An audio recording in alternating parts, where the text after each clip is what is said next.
हमारे गौरवपूर्ण इतिहास के लिए कवि ने कहा है, सूत बलिदान बख्तर पहन बयान दूध सवाए, झिलमिल ओढ़नी ओढ़ के झीणी मलमल ओढ़नी ओढ़कर बहु जोहर करने जाए। मतलब एक माता अपने वीर पुत्र के बलिदान से भी अपने पुत्र वधु के जोहर को अधिक महान मानती है। वह योद्धा की माता अपनी पुत्र वधु की माता से कहती है कि मेरा पुत्र तो युद्ध में बख्तर और अस्त्र पहनकर कवच पहनकर गया था, पर मेरी पुत्र वधु केवल झीनी ओढ़नी ओढ़कर अग्नि को समर्पित हो गई, इसलिए तुम्हारा दूध मेरे दूध से सवाया है। प्रत्येक तत्व में नस्ल है, तो भगवान ने आदमी और औरतों को बिना नस्ल का बनाया? भगवान ने आदमियों में भी नस्ल पैदा की और हमको भगवान ने सर्वश्रेष्ठ नस्ल के रूप में पैदा की। बाला सती जी बाप जी के गुरु गुलाबदास जी महाराज जब वहां मौजूद थे, उनसे पूछा, उन्होंने कहा ऐसा क्यों? तब उन्होंने कहा कि यह शरयू छोटी बहन है बाला सती जी की, छोटी बहन बड़ी बहन का स्वागत करने के लिए आई है। वो बाला सती जी बाप जी, और एक तेज लहर आई बाला सती जी बाप जी के परिचारिका के हाथ में, जो ओढ़नी थी वो ओढ़नी उस सरयू में चली गई। भक्तों ने ये बात कर ली कि सरयू बाप जी की ओढ़नी ले गई, सरयू बाप जी की ओढ़नी ले गई। शाम को एक धर्मशाला में बाप जी विराजे हुए थे, एक चट्टान के ऊपर एक बुजुर्ग महिला आती है, लाठी पकड़े हुए, पीठ झुकाए हुए, और ये बड़बड़ाते हुए आती है कि ओढ़नी तो लेके गई थी, सब जगह बदनाम कर दिया, मेरी बहन की ओढ़नी भी नहीं ले जा सकती क्या? वापस वो ओढ़नी बाप जी को वापस दी। परिचारिका ने ओढ़नी को निचोड़ के सुखाया, उसमें वही पानी था जो सरयू का था। जब वो महिला ओझल हुई तो बाप जी से पूछा कौन था? बाप जी ने कहा जको लेरगी बाई पाछी देवताएं आएगी। सरयू खुद उनकी ओढ़नी देने आई। वृंदावन पधारे, उस वाटिका में जब विश्राम किया तो सफेद वस्त्र धारण करते थे बाप जी। जब सोकर उठे तो केसर की बूंदें उनके वस्त्रों के ऊपर थी। पूछा गुलाबदास जी महाराज ने, ये क्या हुआ? गुलाबदास जी महाराज से अन्य संतों ने पूछा कि ये क्या हुआ? तो कहा कि कृष्ण खुद आए थे अपनी छोटी बहन का स्वागत करने के लिए।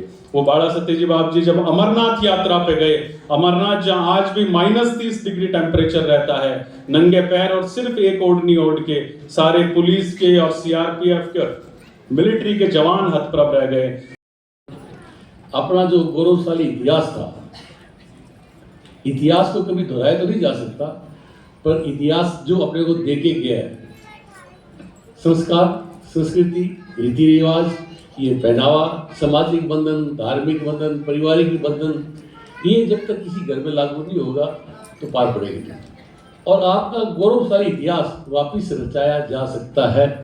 मीराबाई साहब भक्ति जगत के आसमान का वो नक्षत्र है जिनकी बराबरी करना मुश्किल ही नहीं, नामुमकिन है। दुनिया के इतिहास में ऐसे बहुत कम संत या भक्त हुए हैं जो अपनी भक्ति की पूर्णता के शिखर पर पहुंचकर सह शरीर ईश्वर में विलीन हो गए। बेड़तिया राठौड़ राज परिवार की बेटी और दुनिया के महानतम मेवाड़ के सिसोदिया राज परिवार की बहू के तौर पर मानवीय जीवन जीने वाली मीराबाई साहब की दैवीय आत्मा ने भक्ति के क्षेत्र में वो अद्वितीय और अविस्मरणीय कर दिखाया जो आम आदमी की बौद्धिक चेतना से बाहर है। महान संत हुए हैं, उनमें से एक मीरा जी। ये गुरु गोविंद सिंह महाराज लिखते हैं, जो 10वें गुरु हुए सिख पातशाही के।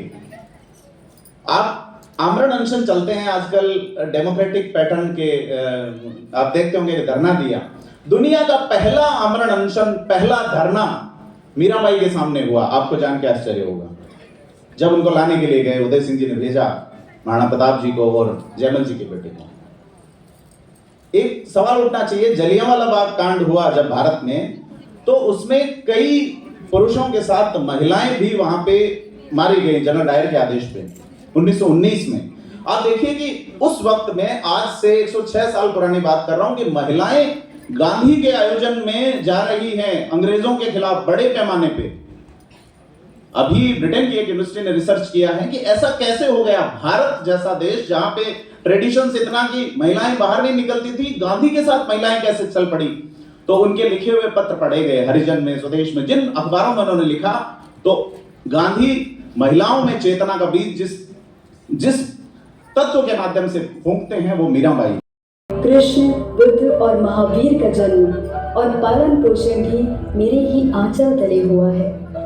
जिनके कारण ये सनातन धर्म, सभ्यता और संस्कृति ने साकार रूप लिया है। मेरे ही गर्भ से प्रथु का जन्म हुआ, जिनके नाम से इस भूमंडल को पृथ्वी कहा जाता है।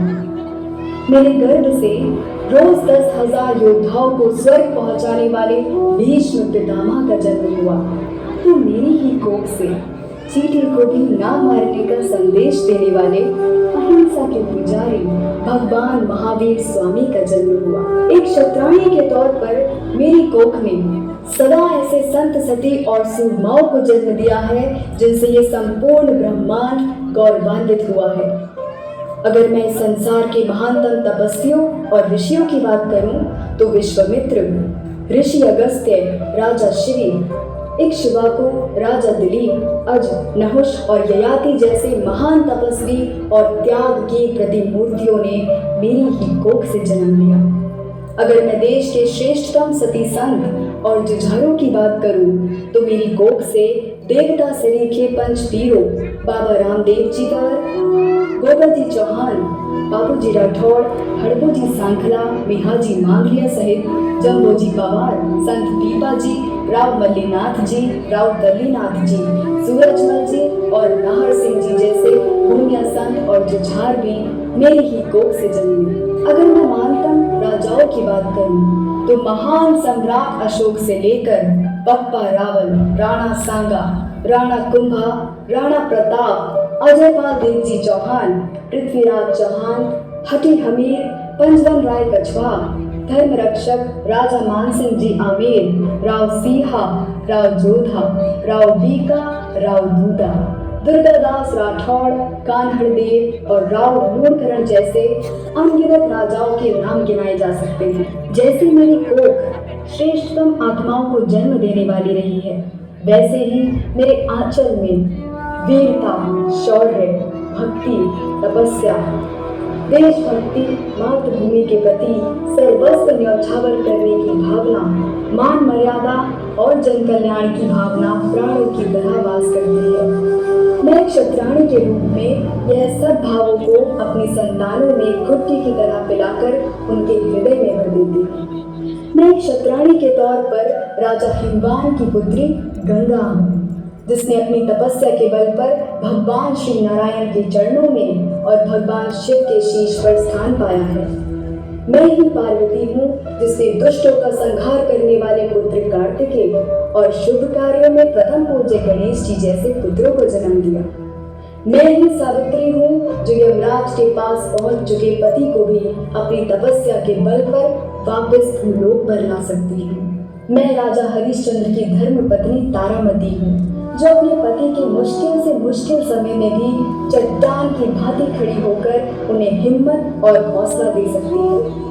मैं विदुला हूँ, जो सब कुछ हार कर बैठे अपने पति को प्रेरणा और नई ऊर्जा का संचार देकर उन्हें पुनः सब कुछ पाने का हौसला और विश्वास दे सकती है। मैं मीरा हूँ, जो अपनी भक्ति और आध्यात्मिक बल से साक्षात ईश्वर में विलीन होने की पात्रता रखती है। मैं हाड़ी रानी सहल कंवर हूँ, जो अपने पति को उनके कर्तव्य पथ से विमुख होता देखकर उन्हें सही मार्ग पर लाने हेतु अपना शीश काट कर दे सकती है।